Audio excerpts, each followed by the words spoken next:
Hi, I'm Karen Canfield. I am the director of Restore Rock Creek, and we are creating this video so that people can learn how to use our YSI meter and participate in our sampling program. I would like to introduce Matt Hickey. He is our executive in charge of the monitoring program. And Matt, why don't you talk a little bit about your background? My background is in marine ecology. I studied at Coastal Carolina University and volunteer with Restore Rock Creek to assist in measuring the physical water quality parameters of the creek. All right, well, thank you very much. We really appreciate your involvement, and we will now take a look at the equipment that we've opened the case, and you'll notice that there are some bottles up here. There are some other materials that we will be using as we set up the machine, and we'll have these other two components. So Matt, why don't you go ahead and explain what we have in here. Okay, the first item we'll have for monitoring is called a Secchi disc. It's used for measuring the turbidity of the water, and what we'll do is as it's lowered into the water, you measure based on each of these black tick marks on the rope that are measured in the actual meter itself. The meter itself is stored screen into the padding so that nothing scratches on it. The screen is fairly hardy, but you don't want to scratch it if you can avoid it. It'll make it difficult to read and to cause glare when you're in the sun outside. The other items you'll find in the bag is a gray case. This is actually just a soft protective case for in between meters. Inside that you'll find the cage for the meter.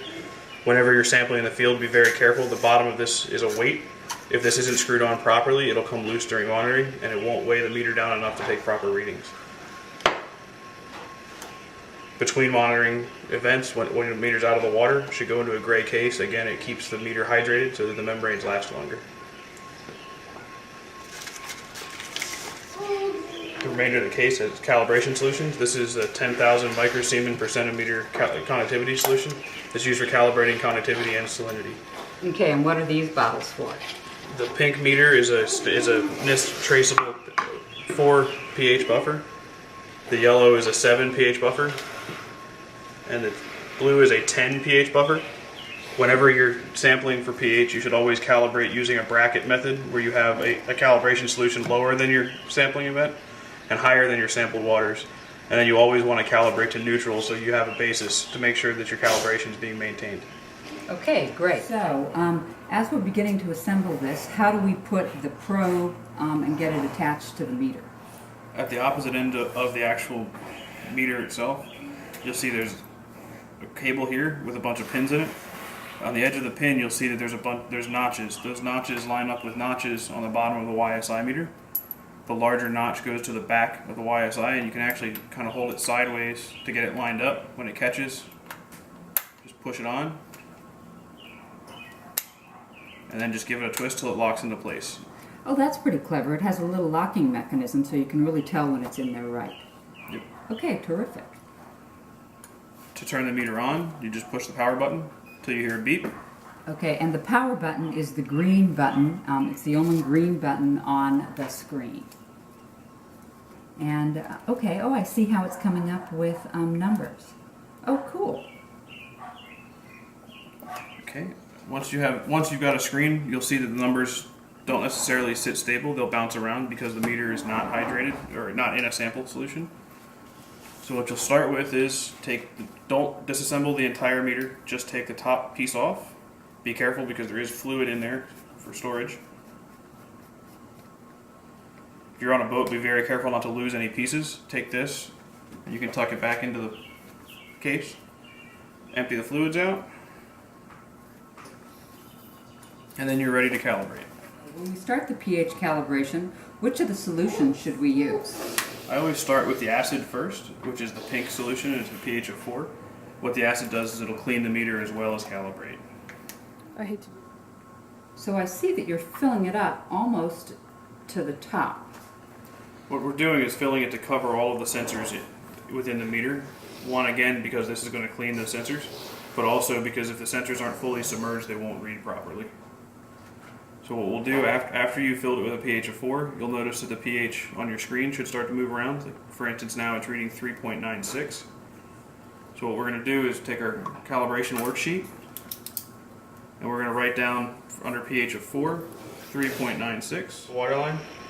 And then on the meter itself, you'll push calibrate, and it'll give you a drop-down menu with different options. You're going to go down to the one that says ISE 1, and what that's referring to is the port that that's measuring from. It actually has pH in parentheses. You just hit enter once you're highlighted to there, and it's going to bring up a calibration dialog box. The sensor is designed to calibrate to 6 different NIST traceable solutions, so it should automatically detect which solution it's in. If not, this one, for instance, is 4.01. It is saying it's 4.01. If you notice that it's off, you can just hit the up button to highlight it and hit enter, and it'll give you the option to enter whatever solution you need. Since it's right, I'm not going to change that. Just go down to enter and hit enter.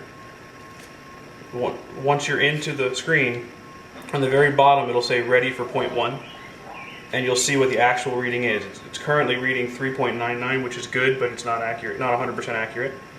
So once you get to there and the meter is sitting stable, you just hit enter on accept calibration. It'll flash the screen, and then on the bottom of the screen it'll say ready for point 2 when it's settled on its number. So what we'll do is we'll pour this back into the container. We're going to rinse the meter off with distilled water. It's important that you use distilled water. Again, the meters can be corroded by chlorinated water. Just give it a little rinse and pour out the water. Distilled water is harmless to the environment. It won't hurt anything, so you can go right overboard. Finish the pink solution. What do you do next? The next we do is we go to the higher solution, which is a pH of 10, which is our basic solution. Do the same thing, fill the cup to submerge all of the meters. And you'd already rinsed it with Distilled water. Distilled water. Okay. And again, you'll see that under your calibration screen, it has an actual reading. The actual reading is 10.05 now.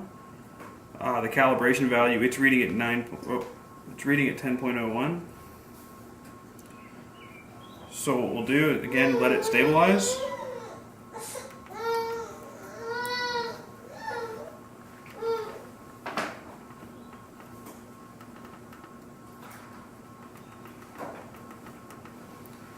After it's stabilized, what we'll do is we'll tell it to accept calibration. After it accepts and balances out, it'll stay ready for point 3. So what we'll do again, pour the buffer solution out.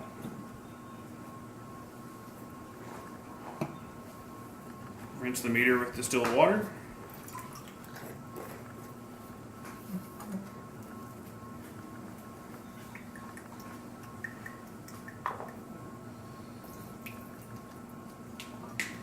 And we're ready for our next calibration solution. Okay. And you recorded those readings. Correct. Our final reading was 10.01. Okay. Excellent. All right. The last pH solution we're going to do is 7, which is yellow. 7 is your neutral. It's kind of the same pH as tap water at your house. Fill it up again to submerge the meters. You'll look down and see it's going to take a second to bounce around. You'll notice the number is declining from likely the 10, which is what its last reading was. This one is settled at 7.05, so we'll write 7.05 into our pre-cal. And then again, make sure that the meter's calibration value is saying 7. If everything looks okay, tell it to accept calibration, and it'll say ready for point 4. What we're doing only requires a 3-point calibration, so what we'll do is hit the cal button, and that'll take us out of calibration screen and will bring us back to the home screen. And what we're going to do is, now that we still have the 7 solution in there, so we'll take a look, and our final reading is 6.98. The accepted industry standard is within 1/10 of a pH unit, so as long as our numbers are between 6.90 and 7.10, we're okay to begin sampling pH. Outstanding. That did not seem difficult at all. All right, so we are going to calibrate one of the other parameters now, connectivity. What does connectivity tell us about our water? Conductivity is the ability of water to conduct electricity, and what you can tell from that is how many particulars are in the water, as well as what the salinity of the water is. If the salinity is higher, it's more conductive. If the salinity is lower, it's less conductive. It also tells you a lot about the biosystems within the water. It's just a general health parameter that it's good for us to know. Excellent. So what we're going to do is empty the lid off. This is 10,000 microsiemens per centimeter is the calibration unit. So what we're going to do with this is do the same thing we did with the last solutions. Fill the cell to above the meters. And again, you'll notice that your constants are going to start moving around.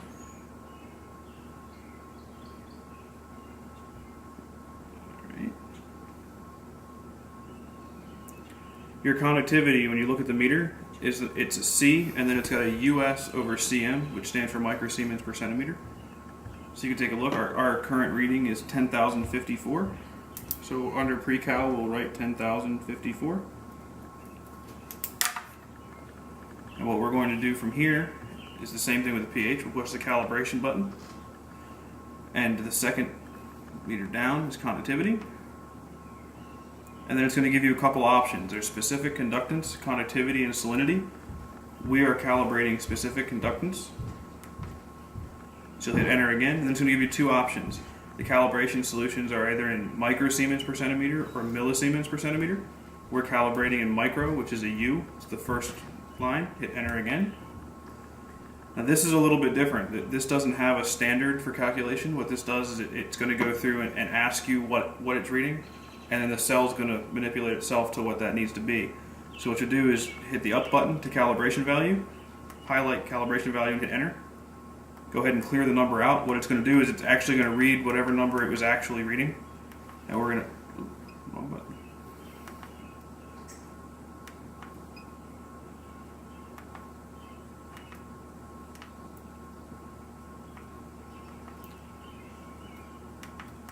Okay, now we're back to the right screen. What we're going to do, again, is clear that number out. And we're going to put in 10,000.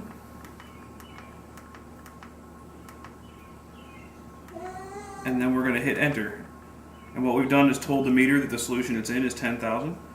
It's going to take a couple seconds to go through and balance itself out. When that number stops moving around under actual reading, just hit accept calibration. And what it's doing now is it's working its way through its calibration. Conductivity is a 1-point calibration method, so it'll automatically exit you out of that screen. And you'll notice that the conductivity is going to be a little bit high when you come out of it, and it'll work its way down. Once it's stabilized, you just write down what the last meter is, what the last reading is. And this is another one. As long as you're within 10%, you're usually okay for our purposes. So as long as that number is between 9,000 and 11,000, you're okay to sample. Our number is 10,307. If you notice that it's high or low, run the calibration a second time and it should come within range. Ours is continuing to go down. So we should fall into range here shortly. Okay, well what we're in right now is already the acceptable range, so we're good, correct? Correct. Let's get the equipment put away so that it will be ready to use the next morning when we go out to sample. So what do we need to do to safely store it and make sure that calibration that we've just done is ready for tomorrow? What you're going to do is take the pink buffer, which is a 4, and put just a little bit in there. And then you're going to top it off with distilled water. Okay, and again, you're filling it to above the probes. Above the probes and just below the thread so that you don't squeeze any water out or put the meters under pressure when you put the cap back on. And when you're putting the cap on, you'll notice there's a black O-ring. If you over tighten it, that black O-ring will stretch or rip. So what you want to do is thumb tighten it. As you tighten it down, don't force it. It'll go on very easily until you start feeling resistance, and then you can see when it hits the O-ring. Just turn it very slowly until it stops turning. The O-ring has sealed it. You don't need to crank it down. As soon as you feel it hit a stopping point, you can stop turning it. It's on, and it shouldn't leak. So this meter is good to go for in the morning. What you need to do to turn the meter off is, before disconnecting anything, turn the power off. Screw the quarter turn to release it. After it's released, it'll pop itself right off, and you can pack the meter up back in the bag. Okay, so let's put this back together. So the meter goes in so that the screen is protected.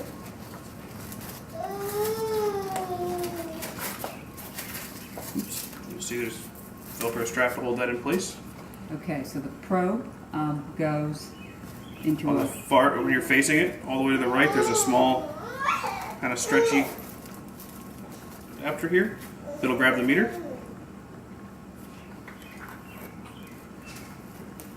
And we will wrap this a little better. Okay, and I will put the solutions, calibration solutions, back in the top pocket so that they will be ready for our next volunteer.